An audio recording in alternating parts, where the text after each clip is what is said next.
Some religious leaders say the state's restriction on religious gatherings violates the Constitution, though the state has lifted some of the restrictions on the number of people allowed inside a place of worship. Now, up to 10 people will be allowed in as long as people wear face coverings and practice social distancing. The state is also allowing drive-in and parking lot services, but some church pastors say anything short of a full reopening is a violation of their freedom of religion. Atia Collins reports. President Trump wants churches deemed as essential services, and some pastors from Wayne, Ontario and Seneca counties agree they want churches open now and say leaders have the plans necessary to help maintain a safe environment. Religious leaders from 3 evangelical churches met at this press conference in Canandaigua with one message. The time to open our churches is now, safely, responsibly. A principal at East Palmyra Christian School, Robin says the lockdown is threatening their First Amendment rights to freedom of religion.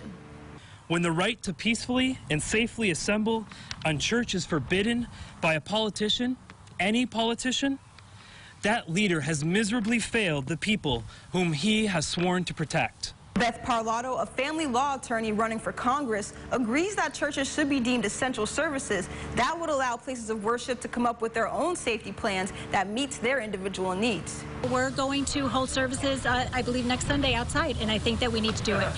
Irrespective of what the governor says, honestly, that's how I believe. I believe that, constitutionally, he cannot continue to keep us closed.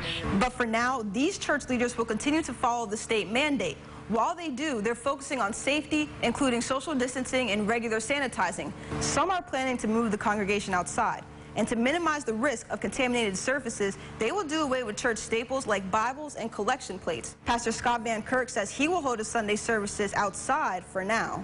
We are just here to encourage those who are in authority to take the church leaders as partners, as Reed said, in this process, and to trust us, just as we are trusting them, to handle this crisis in a proper fashion.